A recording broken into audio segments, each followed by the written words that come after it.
What's up, guys? I got this really interesting pan and tilt security camera today by WAKADO. Look at that. It's interesting because it's a pan and tilt camera, but it's got these lights that are attached to it. Okay, so it's interesting.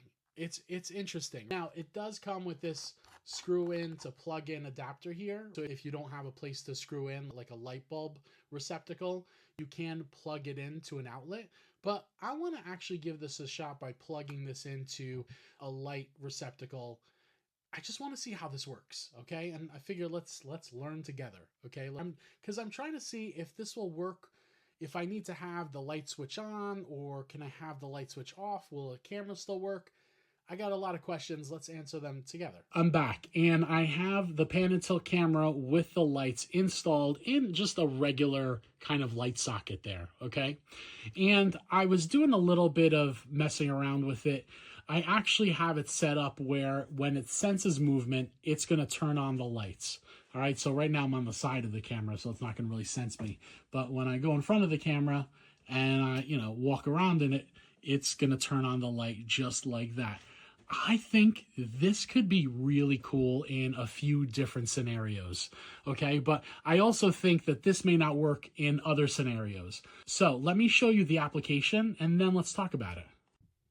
Okay, guys, so here's the application, and let me tell you, when I screwed in the light bulb, it took exactly 1 to 2 minutes to have this thing set up. It was really no issue at all. It actually set up rather quickly.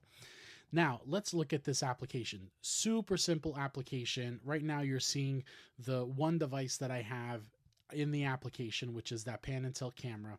I can, before I go into the camera, I just want to show you, there are a couple buttons right here. There's like a siren, there's settings, and then there's the history. So when I click on the history, it actually shows you a really nice timeline view of what's happened. Now, one thing to note here, you see this little toggle button right here?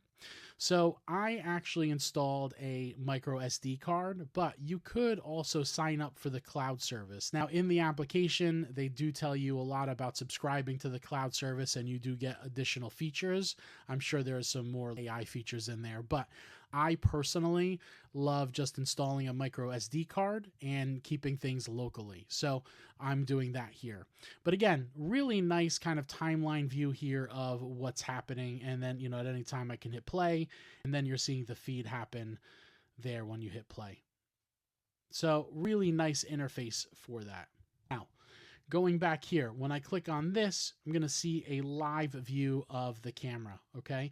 And a couple of different features here, and I just want to point out that this is a user-friendly application. You have the replay button right here, you have the console button right here, and this is what's basically going to bring up this little pad here that's going to allow you to pan and tilt, and then you'll be able to, don't mind the mess there. I got a ton of mess right there. Oh my god, there's so much stuff. And there, oh look, there I am.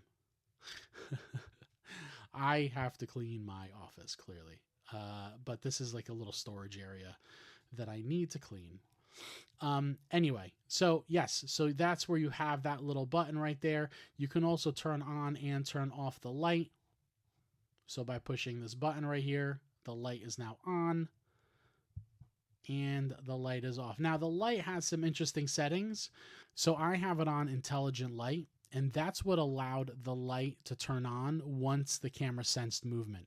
But you could do a couple other things here. Here you can control how long you want the light to be on, or you can turn on light timing, which will allow you to then basically schedule when you want that light to be on. So if you want that light to be on all night, you can do that. Anyway, overall, application, super simple to use. It's really user-friendly, and again, the connection from the camera to the application took at most about 2 to 3 minutes. Hold on.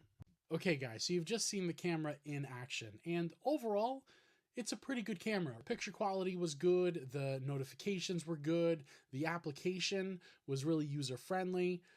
I just need to figure out the right situation for this. Initially, I thought I was going to be installing this in my garage. But the issue with that is I like to flick a switch and the light to be on in my garage. And I actually kind of need that, especially I got a lot of stuff in my garage that I need to kind of see like where I'm going and what I'm looking for. So that may not be the right situation for this particular camera, but I really like the fact that I can use this camera by screwing it into a light bulb socket or with the included plug adapter. And I think that's probably where I'm going to head with this. I'm going to find an outlet that I can plug this into because I do think that this is really valuable as some type of like overhead pan and tilt situation and keeping track of like who's coming in and out. So this may go into a storage area that I have, or this may go into a shed. We'll see. But I see a ton of possibility here, and I hope that me showing you gave you some ideas too. But do me a favor, if you made it this far, hit me up in the comments. What would you use this for? Okay, and then let's talk in the comments. Give me some ideas, okay? Anyway, Tino Reviews here. 2 thumbs up. Again, super simple to set up. The application's really user-friendly, and the picture quality was really cool. And I love the fact that I can go into the settings and adjust when the light turns on, and we can pan and tilt the camera. So tons of features here. Let me know if you have any questions. I'll catch you on the next one.